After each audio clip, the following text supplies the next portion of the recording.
So if you're spending more than a minute and a half on a single MCAT question, you're not going to be very thorough. You're going to be using your energy, which is going to bleed time and energy. So during this video, I'm going to show you how to fix that and how to do MCAT math, deal with common mistakes students make, and stop overthinking, especially if you're just starting out. Welcome to the channel. My name's Ansh. I'm a 2-year MCAT tutor. I got a 99% score on the MCAT, and I'm a current MS2. And this video really is for those who are starting out or even the night before the test. I know a lot of students are taking their test right now.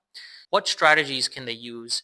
What simple mistakes do I see a lot of students making that overcomplicates the test or uses a lot of energy?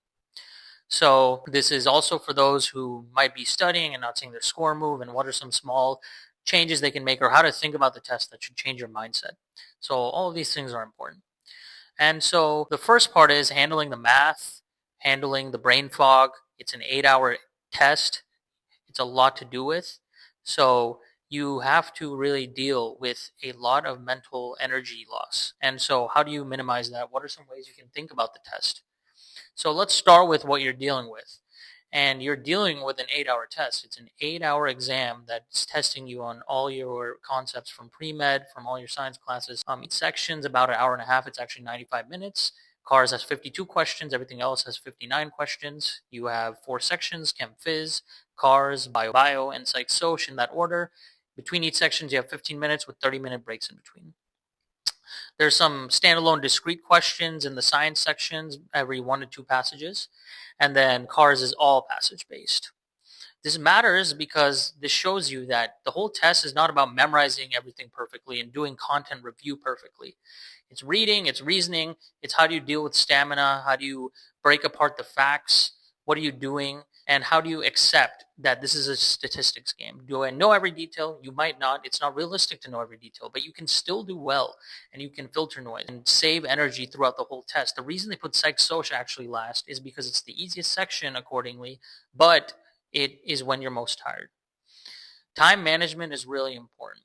The gold rule of thumb is if that a single question is taking you more than a minute and a half, more than 90 seconds, you're overthinking it, something's off. You don't know the concept, you're spending too much time looking through, you're panicking, and you're overanalyzing. So in all 3 cases, your job's the same. Guess what your best answer is, use your gut, flag, and move on. If you have time to come back at the end, that's better than burning 4 minutes on this one question in the middle of a section.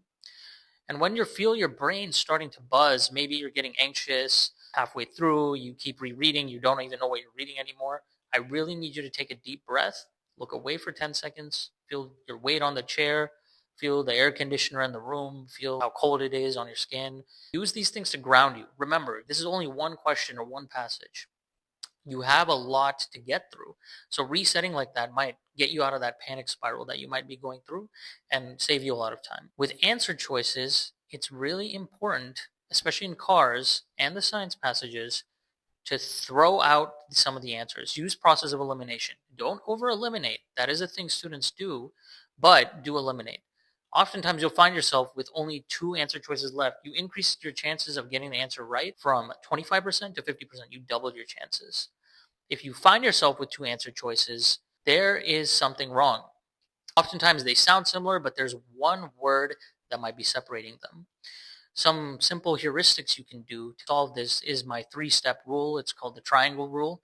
You want to make sure 3 things match if it's a passage-based question: the question stem, the answer choice, and the passage.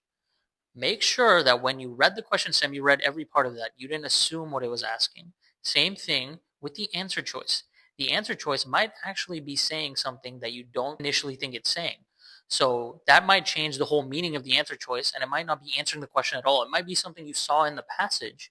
It might be something referenced in the passage, but it might not be answering the question. So make sure it aligns with what the question stem itself is actually. And oftentimes it can be one word that deals with it. Did you stop reading halfway through because you guessed what the question stem or answer choice was asking? These are all good signs that you need to read through again and check. Another thing, if you can't differentiate, is did you over-eliminate? Reassess your other stuff once you've eliminated. Let's move on to the next part of this, which is MCAT Math. MCAT Math is without a calculator. A lot of students get thrown off by this because they think they're bad at math. They don't know how to do math fast. So they find themselves doing long division and multiplication on the test. You don't need to do that. You really need to estimate, guess. Oftentimes they'll give you the answer basically without even doing all of the math based on the choices or the magnitude, meaning to what power of 10 is the answer. So what are some tips you can use? You can use scientific notation, right? Dimensional analysis, and you can use process of elimination again. So scientific notation, make sure that when you are doing something to the power of 10, you're keeping track of that all the way through. You're also working with whole numbers. So by doing this, you're simplifying the math you have to do. All you have to do is multiply the first number. So if it's 7 to the power of 10 to the 4 times 3 to the power of 10 to the 2, you're multiplying 7 by 3. So 21, and then you're just adding the 2. So 10 to the 4 times 10 to the 2 is 10 to the 6. You're just adding the exponents. That was much easier to do than trying to figure out 70,000 times 300. It's much easier. So you've got 21 times 10 to the 6. This will also help you differentiate because a lot of times they'll give you answer choices like 3, 30, 300, 3,000. If you get it like that and you tracked your notations, you made sure that your magnitude is correct. This also means that you need to make sure you're keeping track of units. For all purposes, use SI units, so your kilograms, meters, meters per second squared, that sort of thing, until told otherwise. And the third thing is guess. So make sure you round up or down. You can round up or down based on what factors are convenient. If you're given a number 24 and you have the option to round between 6 and 7, round to 6 so that you can divide that very cleanly and you get a whole number at 4, and whatever is close will be there. And keep track of how you rounded. If you rounded the number down and you're multiplying, for example, your answer is going to be smaller than the actual answer. So you'll know between what answer choices it is. And if you round it up and you multiply, then your answer choice is going to be bigger than it actually is, the answer that you estimated. Inverse of division, using multiplication, division, whatever you can guess. And you can guess between the two. Sometimes the answer choices will be close, but they're actually not close. One will be smaller than your rounded out answer. Make sure that you did your dimensional analysis correctly. Dimensional analysis is very useful. Basically, you're putting your units in reference to each other in fractions so that when you multiply and divide them, you know exactly what you're doing. If you're dividing them, remember to flip it to the reciprocal, just like you're multiplying it, and that should help you very easily eliminate what you need. So even if you don't know the formula, sometimes a dimensional analysis can tell you what multiplication and division you need to do to get to your answer choice. And that's going to speed you up massively. And then by rounding up and down, you can estimate what you're doing. So we're talking about natural logs. And what you need to do is feel, for example, if you see something like e to the negative 2, that's a number little less than 1. A good mental shortcut when using logs and natural logs for a small x is e to the minus x is roughly 1 minus x. So if you have e to the minus 2, it's roughly going to be 0.8. You don't need to know whether the expression is a bit less than 1 or way less than 1 or huge. It's enough to eliminate the wrong answers. Same idea with log base 10. Log of 1 is 0, log of 10 is 1, log of 0.1 is minus 1. So if you just remember those basic anchors, you can kind of guess and sanity check what is your answer choice through your math. And if your log is a small number and it's positive and that's your answer choice, but it doesn't align, then that's a problem. None of this matters if it lives only in your notebook. You need to try to practice this by building it. And then when you review questions, don't just ask, what's the right answer? Ask, where did my process break? Was it time?